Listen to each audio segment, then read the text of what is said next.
there, it's Erin from littleslovelearning.com. And in today's video, I'm going to be showing you how to form all of the numbers correctly so that when our little ones are learning how to write their numbers, they are doing it correctly. Now, if you've seen any of my previous videos, you know that this channel is mostly about literacy, reading and writing and spelling, and how to teach our little ones correctly from the start. But of course, handwriting doesn't just include letters, it also includes numbers. We need our little ones to be able to form their numbers correctly so that when they are working on complex math problems, they're not thinking about, how do I form a 2? Which direction does it go? They are going to be very fluent with being able to form their numbers correctly so that it doesn't trip them up when they're trying to do math.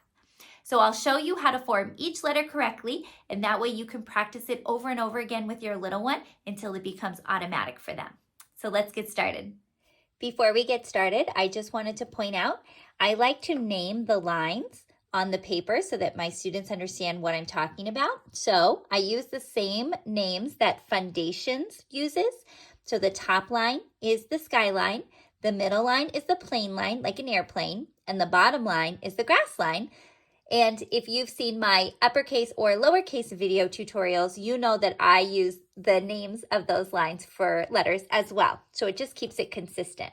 But today we are going to do numbers. So numbers are going to take up the whole space from the skyline down to the grass line. We don't make our numbers small like we would lowercase letters. We make them big like we would uppercase letters. So number 1, start at the skyline, come straight down to the grass line. Number 2, we're going to start a little bit below the skyline and we have to come up, make a diagonal line down, and then a straight line across on the grass line. So this motion can be tricky because most of the time when they're writing their letters, they're using the other motion. So they're starting at 2 o'clock and they're going backwards on the clock, which is counterclockwise. But for number 2, they're actually going in that clockwise direction. So it's a little bit different. Number 3, similar to number 2, we're going to start a little bit below the skyline. We're going to make that clockwise direction. We're going to come up and around on the plane line, and then we're going to go back around to the grass line. Number 4, starting the skyline just down to the plane line, straight line over. We're going to pick our pencil or marker up. We're going to go back to the skyline, and we're going to come straight down to the grass line. Number 5, start at the skyline, straight down to the plane line. Then we're going to go around, and we're going to touch the grass line. And then we have to add a hat. I always say add a hat to your 5. So we do the line on the top last. I have seen some students start with the skyline, a line over, come straight down to the plane line, and then go back and around. I'm not sure which way is faster for them. I think they need to do what works best for them, but I have seen both. Number 6, we're going to start at the skyline. We're going to do a diagonal line down, then we're going to curve it around on the grass line, and we're going to come back up to the plane line where we connect it. Number 7, we're going to have a straight line across on the plane line, and then we're going to do a diagonal line all the way down to the grass line. And you can tell your students this is the beginning of an uppercase letter Z. For Z, they would just keep going, but for 7, they stop there. For number 8, we're going to start a little bit below the skyline. We're going to come counterclockwise, so up and around. We're going to do diagonal line through the plane line down to the grass. We're going to curve it around, and then we're going to do a diagonal line all the way back up. So 8s can be super tricky, but we want it to be one motion.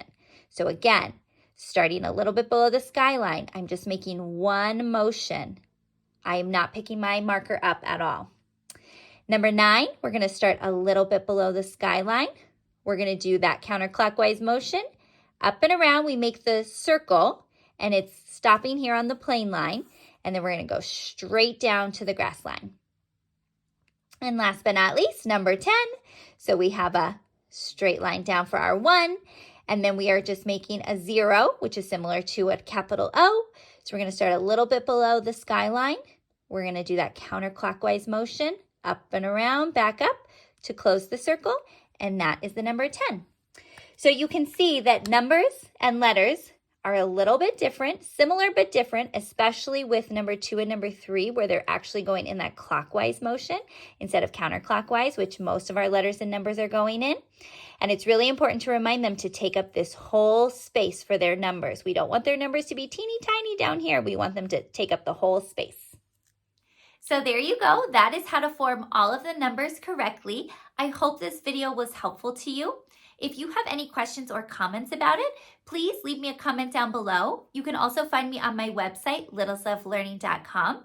If you like videos like this, please subscribe to my channel.